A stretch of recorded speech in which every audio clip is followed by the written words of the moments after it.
Shuvra Roy. I am the co-founder and director of advocacy for the Pure Water Access Project. You might recognize me from such works as Dheeraj's presentation. I was the guy who apparently looked everywhere but the camera. So I'm really glad you all came out today. I remember coming to APTE last year, and it was one of the more eye-opening events that I've ever experienced. I hope it's the same for you. Water is something that's very close to my heart and the hearts of our three panelists here. I'll just reintroduce them really quickly. You just met Greg Bixler, CEO and co-founder of Design Outreach. Tess Mateo, founder and managing director of CX Catalyst. Dheeraj Duggineni, co-founder, director of research, eligible bachelor, Pure Water Access Project. So, we've gotten some excellent questions from Twitter, so we'll actually start with that. So the first one actually goes to you, Dheeraj. So how and why would the Pure Water Access Project's approach grow beyond the estimated 50% failure rate of other water access approaches?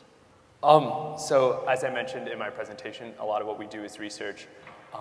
And so our whole concept is the reason a lot of these interventions fail is there's not follow-up and there's not a lot of data going into the area. So for instance, if an organization wanted to go to Nicaragua and do a project and they were in a mountainous region and they wanted to use the biosand filter, that's probably going to fail because the biosand filter is very heavy to transport and you're not going to get it through the mountains in the first place. So those are the reasons why it fails. And so when we generate all this data regarding where certain filters work and why, or where certain filters fail and why, and we give these to other organizations, they can make more informed decisions. They're making, any project they essentially do, they're making an investment of their resources and their money. And as many people know, as a lot of people here are in business, with an investment, you want to make an informed decision on your investment. You want to know the risks. You want to know what's everything about that investment that you can before you actually make it. And so that's what we're able to provide these other organizations is that information, and in the hopes that they'll be able to use it to, again, make that solution impactful and sustainable and most effective. All right, thank you. This is actually a question for all three of you, and you can answer in whatever order you want. So we stress the need to provide water, shelter, et cetera, these human basic needs. Why, in your opinion, do people lack these in the first place? And are we addressing the disease, or are we just addressing the symptoms? Sure. I think that it's really, water is really the start of solving a lot of problems. There's obviously the solution of solving a symptom and not the root problem. In a lot of cases, diseases like diarrhea are just a common occurrence, that it's almost commonly accepted that that's just the way you're supposed to live. And so when people, for the first time, they don't have those diseases or worse, they see that there's a huge difference in change. And so there's a bit of a learning curve, just helping people understand that these little tiny microorganisms that you can't see floating in your water actually can hurt you. It's a very challenging problem. I think also with respect to, there's a lot, you don't need to ever reinvent the wheel, and there's a lot of international development research that kind of says if we get these three things right, which includes water, then you're going to fix a whole bunch of other stuff, which are the symptoms. And when we talk about basic needs of water, food, shelter, access to education and economic opportunities, these are all very much well researched for 4 or 5 decades, and that's not what our core competency is, not coming up with the data that helps us make the decision of where we prioritize where the opportunities are. So that's basically. Yeah, I don't really have much to add other than the fact that I think the one thing, as far as me, that I've learned in the past couple of years is how interconnected everything is. You can't make an impact in one area without making an impact in another. So it's hard to separate two things, for instance, water and health. It's really hard to separate them. It's really hard to separate education and health, or education and water. And so you should always keep that in mind when moving forward. Okay, and actually something to kind of follow up on that idea is I was going to ask for each of you personally, what kind of impact have you seen, especially with your water initiatives, what kind of impact have you seen with that, with, say the community wealth or education, what kind of, impact have you seen from your work affecting that? So I think Six Catalysts is different than the other two because we're not trying to purify, we're trying to hit two birds with one stone. One is create an economic engine for the acceleration of achieving better quality of life because then now there's money that they're earning from dealing and making clean water or transporting even clean water. And, I have to make sure that you know that I don't just do clean water. It's just I focused on this clean water specifically for this presentation, for this panel. And water is just one of many things that need to be addressed. But my roadmap to what our business is focused again on this Vision 2050, that you have to cut carbon emissions by half by 2035. We have to increase productivity, agricultural productivity 4 times. We have to address and give clean water, not just access, which is what the MDGs did. They gave access, but they didn't actually go the last mile of making sure people had clean water. And so these are kind of just directives that we're doing. So it's less about the focal point on, but we've seen a lot of progress. As I mentioned, we went from 12 female entrepreneurs to 65 entrepreneurs. If we try to estimate how much money stayed in the village and how many more children became educated because the women had jobs and they could therefore pay for the education of their children. They could relieve the children of having to walk the 3.5 miles to go get water because now they can stay in school because the mother can buy the water. Those are all these trickle-down effects. Okay. If our organization had like a fraction of the success Tess has had, that would be awesome. But apparently we're still in our first project. But the one thing that I've noticed is when we get across like the importance of water hygiene, we act like that's a novel thing. But the residents there really know that they need clean water. A quick anecdote, there's a guy named Mario who was in Nicaragua that we worked with. He was in his mid-30s, had 2 children, and one of the water springs that I showed a picture of, that was actually his. And I was talking to him, I was like, how long have you been using this water source? He said, since my grandmother. So like, I guess 50, 60 years. I said, so why the sudden change? Why do you need clean water? And he says, to be very honest, it's not to change the way we do things, but I realize that the water I'm drinking is bad. It may not be affecting me directly right now. I'm not getting a lot of diarrheal illnesses, et cetera, but I know that for the safety of my children and the peace of mind for my children, I want to have the best quality of water available to them. So we always act like this is some like foreign concept to a lot of people, but honestly, that same concept for any mother or any parent, no matter what culture, what economic system you're in, it's still the same. And so the moment I realized that they still had that, like they had that mindset, it's much easier to see that direct impact of like them being able to have for if anything else, peace of mind that their water, their health, anything is better for their children. All right. Greg, this is actually a question for you, specifically the business part of what you're trying to do. How do you finance the Life Pump, and what kind of places do you sell it to? So that's kind of broken down between the R&D part of the pump and the scaling part of it. The R&D, we started off, very grassroots. Just kind of start from the beginning, the friends and family networks, people who believed in us and saw what we're doing and knew our passion, our skills, and our abilities. And also our technical partners have each put in quite a bit to make this work. As we've gained success, we've gotten grant money from like Johnson & Johnson and others. We've had donors who have just learned about us through a mean where it's not even a personal connection and they've written a check. We're looking for, we're constantly looking for business partners. Most of our efforts are done through in-kind donations. So we need a service or a part made or something done, and a company that does that will approach them and pitch the idea, and they'll be more than happy to throw in their in-kind services to make that happen.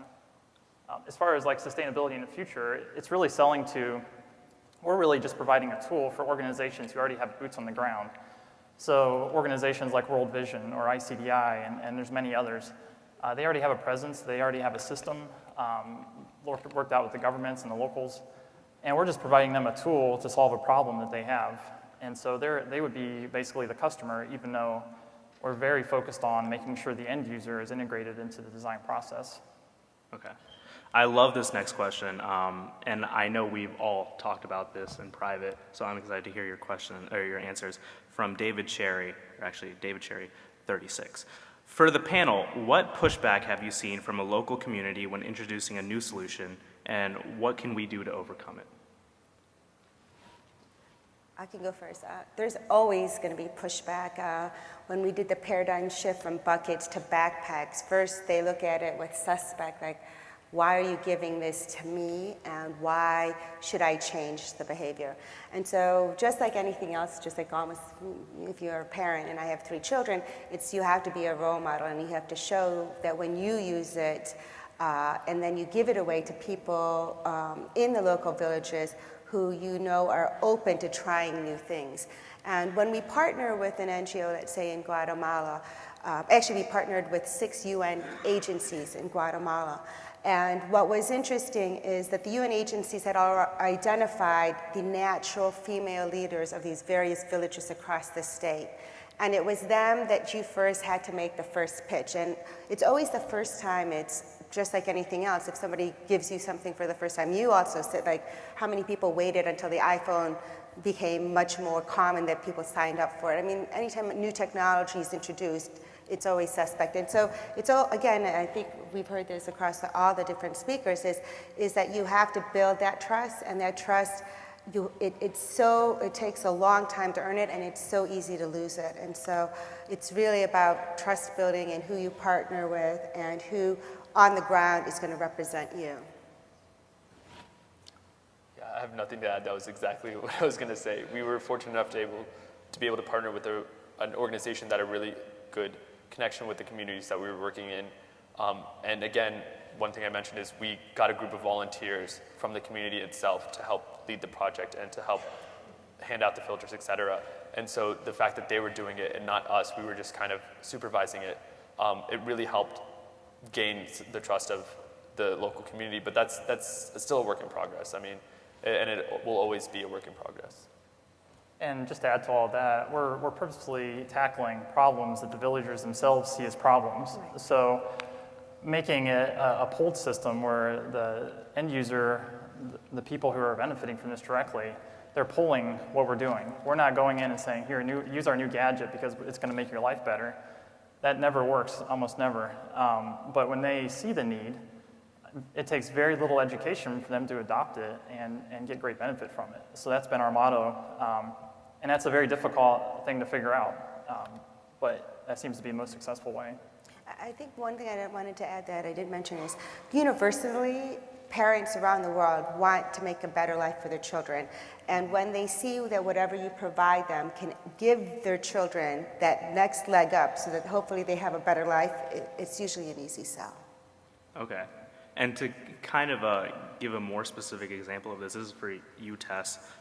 Did Africans ask GE for habitats, or was it, more GE's idea? What was the dialogue with Africans to see, how they want to be empowered?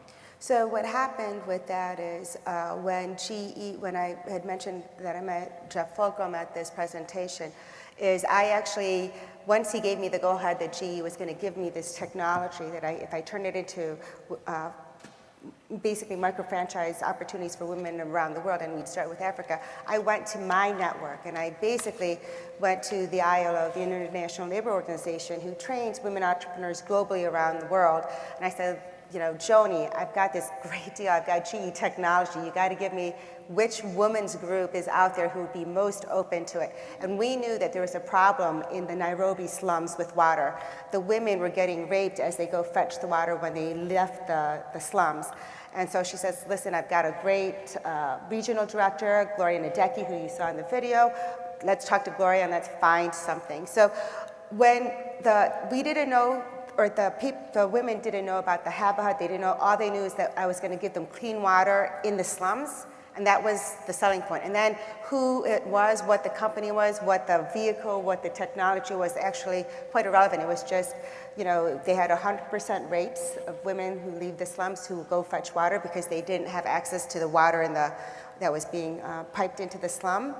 And it just kind of snowballed from there because then the women became very empowered because once they had access to clean water and the men wanted water. One actually really interesting that happened in Kenya is that so when we talk about piped water into a community, it just means it got there. It could be anywhere from it could show up just 3 times a year, or 3 times a week, and not come every time. When the women owned the water, they didn't jack up the price when there was no water that came in that day. The men would always triple the price, and they would make more money. But then what happened was all of the buyers of the water would actually end up going to the women because they were more concerned about providing water. All right. I guess we'll ask, okay, so basically let me start that over. Have new technologies lowered the failure rate of water projects, would you say? Has public policy really helped that or hurt it? I know that's kind of a complicated question because policy changes from area to area, but if you kind of could, so it's a loaded question, but I'm going to ask it anyway. So if you could kind of address that. So one of the things that we've noticed, we were working in a village in Yamando in the Central African Republic. This village is out in the middle of nowhere, like many of the villages. The roads are terrible. During the rainy season, they're impassable. And so the only way to get out there is to drive about half the year. And it takes a 4-wheel drive vehicle. The trucks get beat up. So, and diesel fuel's $10, $15 a gallon. So it's extremely expensive to go out to that site. So if something were to break and it was a 50-cent part or a $5 part, and they could easily afford it, they couldn't possibly afford to get that part out there. So a new technology that lowers the mean time between failures is tremendously important, where instead of having to go out to that village multiple times a year, to go out once a year or once every 2 years, all of a sudden it goes from having to be subsidized by rich Americans or the West, or supported entirely and wholly by the village themselves. Okay. Well, actually, before I'm sorry for anyone else who had questions. We're kind of really already running behind on time. But I wanted to ask each of you as something, before we go, with so many students here that really want to go and empower change, whether it be through social ventures or whatever they want to do. If you were to hire a student today for your organization, what qualities would you be looking for, and why is that? So we're hiring all the time, and I hire around the world, and I think my greatest source are usually these types of venues because, one, I already know that you're committed and you're interested because you're spending a Saturday with us, right? So a lot of the criteria that we're looking for is we match passions, what you want to achieve, to what we think we need. And because we've got projects in several countries, this Gripe water backpack, and you'll meet Kelsey and Tony at the Innovation, is that we're going to be rolling this out into 10 countries within the next 4 years, and we can't do that with what we have today. So we're eager to meet people who really want to make a difference and challenge it. Now, what we don't want, I think it's easier for me to tell you what we don't want versus what we want. What we don't want is people who are fixated that they think they know the answer, because when you go into the emerging markets, you have to be completely open to a completely different experience, and you have to be able to be open to accept and just go with the flow. So we like people who are just not afraid, they don't want structure. There's not much structure because we're figuring it out as we go into these countries. And I think that, we really, really go after passionate individuals and people who just want to learn and are coachable and can be trained, because we're all entering into new territories. I like to tell people that the jobs that are actually going to be the great jobs don't exist today. They'll exist in 5 years. So we have to create those jobs. We have to innovate, and that's where the opportunities are. So as part of the Pure Water Asset Project, one of the things that we believe is empowering students, and we're actually in the process of beginning to pilot internship and fellowship programs. And one of the things I mentioned in my talk, and one of the things I honestly do believe is, and Tess mentioned it too, is passion. If you really do have a passion for changing the world or doing what you really believe, then you will find a way to do it. The skill sets, all those can all be learned. There's books, there's mentorships, there's whatever. You can learn those things, but what you can't learn, again, is having a true passion for whatever you want to do. And if there had to be one thing I had to choose, it would probably be that. Because it's hard. Emerging markets are hard. You don't have nice beds. you don't have water. I mean, it's hard. So if you don't have something that's pulling you through this beyond your interest, but once you find it, it's just like digging for gold. It takes a long time, but then you find it and you're hooked. And that's what I think all three of us found it. But maybe it took us some longer than others, but it's there. But you have to have the passion. Yeah, I mean, just to add to what you're saying, I completely agree. One of our problems currently is trying to find ways to plug people in real ways. We have more people wanting to join us and work with us than we know what to do with, but that's a great problem to have. We look for people who are really creative, who think outside the box, who don't mind getting their hands dirty. That's why we chose the name Design Outreach, the DO, doers. We want people who do things and take ownership over a problem and see it through and find the resources they need to make it happen. It's kind of a real go-getter attitude, but it's what we've seen works the best, and we've been really happy with that. All right, well, thank you guys for your time. I'm going to give a